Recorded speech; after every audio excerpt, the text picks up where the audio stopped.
What's up guys, Justin here with the CGEssentials.com. So today's video I'm excited to check out a Blender add-on for creating procedural cities inside your models. Let's go ahead and just jump into it. And so I've been seeing videos for a little while on Twitter of this cool looking new procedural city generator from Hotifa Smer.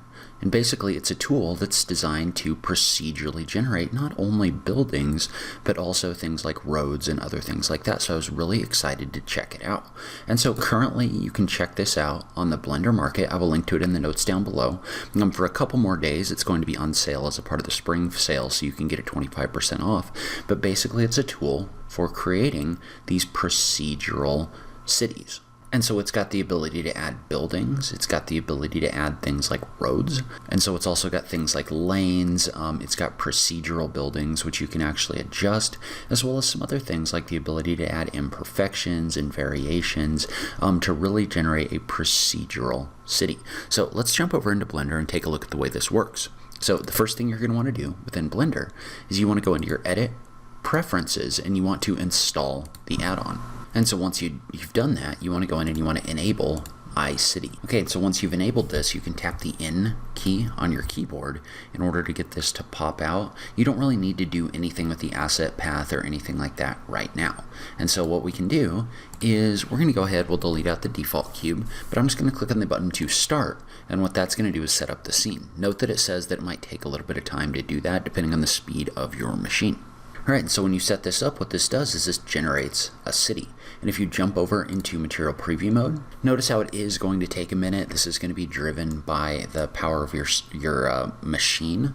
But notice how there's a bunch of shaders that it needs to come in here and compile. So it's going to take a little while to do that. And generally I recommend when you're actually working on the city that you go in solid mode, but I want you to see what the city is going to look like. All right, and so if you orbit around in your scene, you can take a look at some of the buildings that have been generated. And then if you hop over into rendered mode, and I'm rendering this with cycles, you can see how the result that you get is actually really good, even if you just drop in like a sun or something like that. But for the actual editing of the city, we want to jump back over into solid mode because this is going to be changing a lot of geometry and stuff. You don't want this trying to show all of your materials and do rendering while you're doing that. All right, so now let's say that we want to edit our city. And so the way that this works is notice how you can't even really like click on the city. So what you want to do if you want to edit that city is you want to do it directly inside of the ICity editor. So if I click on this right here, click on Edit City, notice what that's going to do is that's going to put me in edit mode. And let's go ahead and let's split our screen so you can kind of see what this is doing. So over here, what I'm going to do is I'm going to go into a top-down view. And up here, I'll keep this as the 3D view so you can kind of see what it's doing. But notice how I'm in edit mode and I can select things like the edges or the vertices like this. And so if you take a vertex and you extrude it, notice what this is going to do is this is going to add a road to your city. So I can extrude this down like this.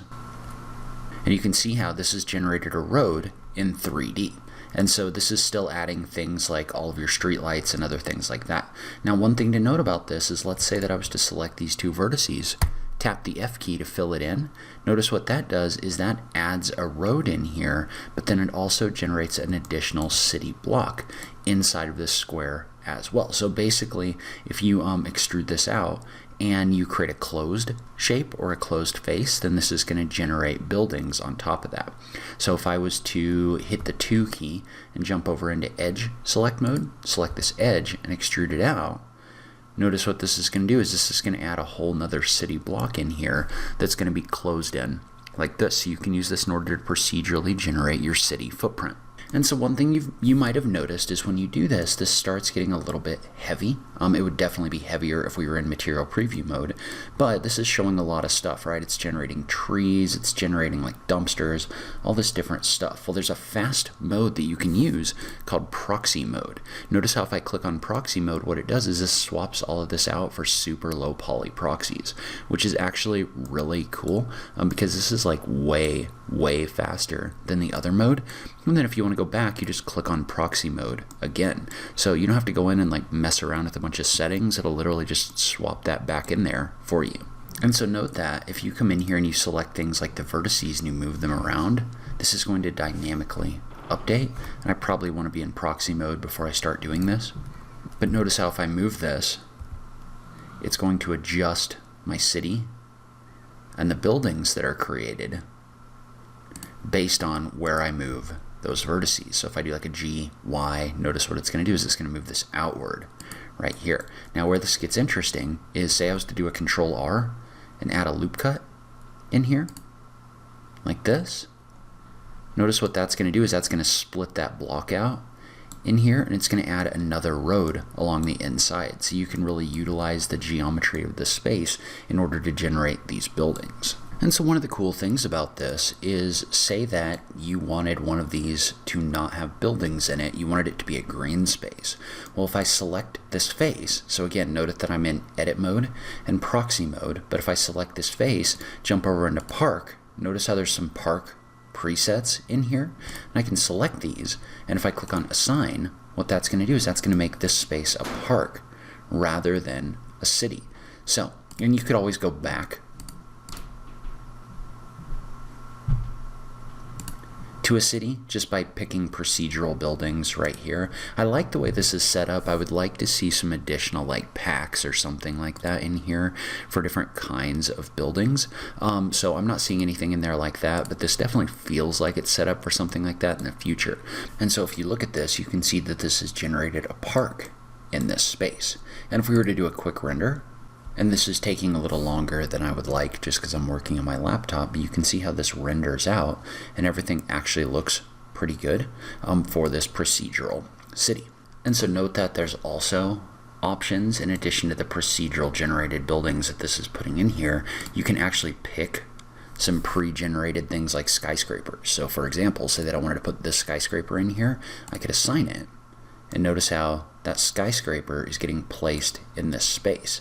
You could also pick another building like this, and you could assign that skyscraper in here as well. Now, you want to be a little careful with the size of the buildings that are in here, because notice it's kind of throwing off the other buildings with the spacing. And so we might just want to take that back to the regular procedural buildings for now. But note that if you have big enough footprints, you can add those custom buildings in certain faces as well. And so another thing that's really cool, and you're probably going to want to be out of proxy mode in order to do this, but notice how I'm in edit city mode and I've selected a couple of these roads for the city streets. Well, if you jump over into the road options, there's both road options and also assets. You can actually add different assets to the scene. So for example, say that along this road I wanted to add some trees. Well, I can select the option for tree, and if I click in here, there's multiple different trees selected. But if I click on assign, what that's going to do is that's going to add those along the road that I had selected, like this. And this is why we do this in solid mode, just so it's not trying to load in all of that additional geometry. But notice how I can bring that in and use it to set trees. But then I can adjust things like the spacing. And this is a little bit slow because these are kind of heavy, so it's a little bit to be expected. But you could come in here and you could set your spacing by 20. You could adjust the offset.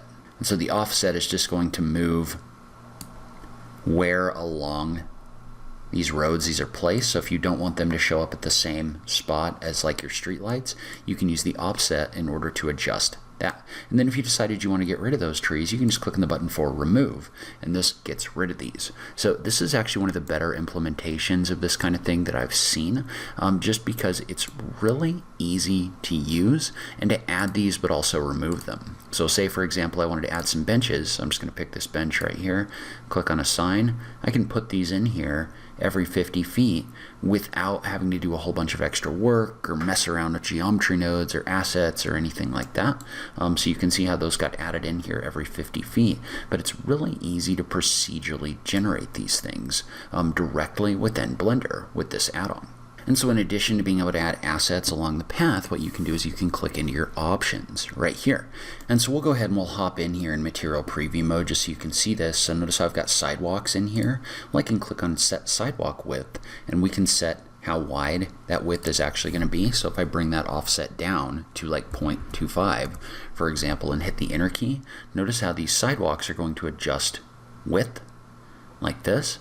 And you can also adjust things like the road lane width. So if I click on road lane width right here, and I bring this up by 0.5, watch how the lanes are going to get wider just like this. So you can use this in order to set different things about your roads. And notice how this first option is going to set your number of sides. That's going to set how many lanes are in your roads. So you want to be a little bit careful. You just want to pay attention to the actual width of the road based on your buildings. But say I wanted this to be a 4-lane road, so 2 on each side, I could bring this back down right here, and this is going to procedurally adjust. And note that if you did want to remove things like imperfections, so like for example, it's got leaves in here, it's got manholes, it's also got small imperfections, you could actually come in here and you could adjust some of these down. So you might just set them to 0. But notice how some of these are actually, they look a little funky when you zoom out, right? It looks like there's a bunch of stuff just sitting on the ground, but the reality is what these are decals.